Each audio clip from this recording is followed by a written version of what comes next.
Sir பேசுனதை நீங்க கேட்டீங்களா? கேட்டீங்க. நிறைய பட்டியலிட்டு சொன்னாரு. ஆனா அதெல்லாம் நீங்க நோட் பண்ணியே இருக்க மாட்டீங்களா பதிலளிப்பதற்கு? பண்ணிருக்கீங்களா ஏதாவது? எல்லாம் நோட் பண்ணி எனக்கு தெரியும் நீங்க பண்ணிருக்க மாட்டீங்கன்ட்டு. இல்ல பண்ணிட்டேன். இல்ல டாக்டர், ஒரு பிம்பத்தை பாரதிய ஜனதா கட்சியும்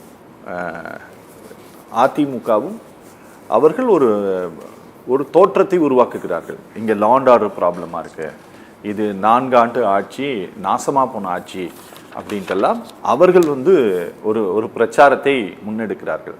ஏதோ ஒரு பிம்பத்தை அவர்கள் உருவாக்குகிறார்கள். அதை நீங்க உடைச்சிட முடியும் அப்படின்ட்டு நீங்க நம்புகிறீர்களா? நான் திமுகன்றதை கடந்த ஒரு சாமானியனுடைய பார்வையிலேருந்தே நான் சில விஷயங்களை சொல்லி பார்க்குறேன். அதாவது யதார்த்தம் இன்னைக்கு யாரையும் மேனிப்புலேட் பண்ண முடியாது சார். தகவல் தொழில்நுட்பம் வந்துச்சு, சமூக ஊடகங்கள் வந்துச்சு. இப்போ நீங்கள் லைனை ஓப்பன் பண்ணி விட்டீங்க மக்கள் பேசுகிறதுக்கு. அதில் 4 காலர்ஸ் எனக்கு தெரிஞ்சு நான் வந்த பிறகு பேசினாங்க.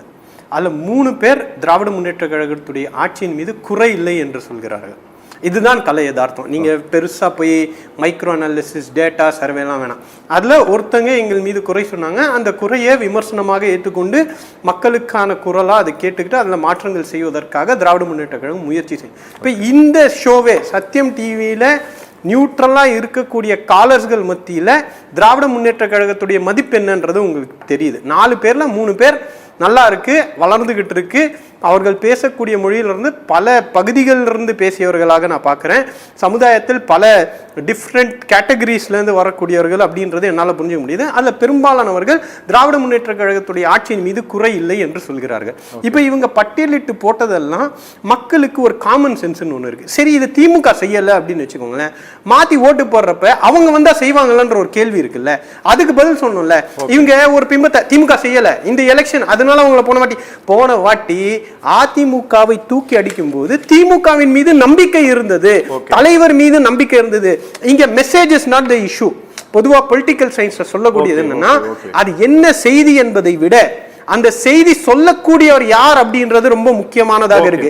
இன்னைக்கு இவங்க திமுக செய்யல அப்படின்னு ஒரு குற்றச்சாட்டு நீங்கள் வைக்கும் போது அதுக்கு பேரலா ஒண்ணு நான் செய்திருக்கிறேன் அப்படின்னு காட்டக்கூடிய இருக்கணும். நீங்க உங்களுடைய பர்ஃபார்மன்ஸுக்கு ஒரு ஹிஸ்டரி இருக்கு.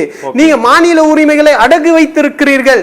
இன்னைக்கு நிகழ்காலத்துல தமிழ்நாடுடைய பிரச்சனைகளுக்கு கண்ணை மூடிக்கிட்டு காதை பொத்திக்கிட்டு வாயை பொத்துக்கிட்டு தமிழ்நாட்டுக்கு எதிராக அநீதி செய்து கொண்டிருக்கவர் கூட பதவியை காப்பாற்றுவதற்காக கூட்டணி வச்சுக்கிட்டு உங்களுக்கு ஓட்டு போட்டா நீங்க திமுக செய்யாததெல்லாம் செய்வாங்க அப்படின்னு மக்கள் நம்புவாங்களான்ற ஒரு கேள்விதான் பிரதானமானதாக இருக்கிறது.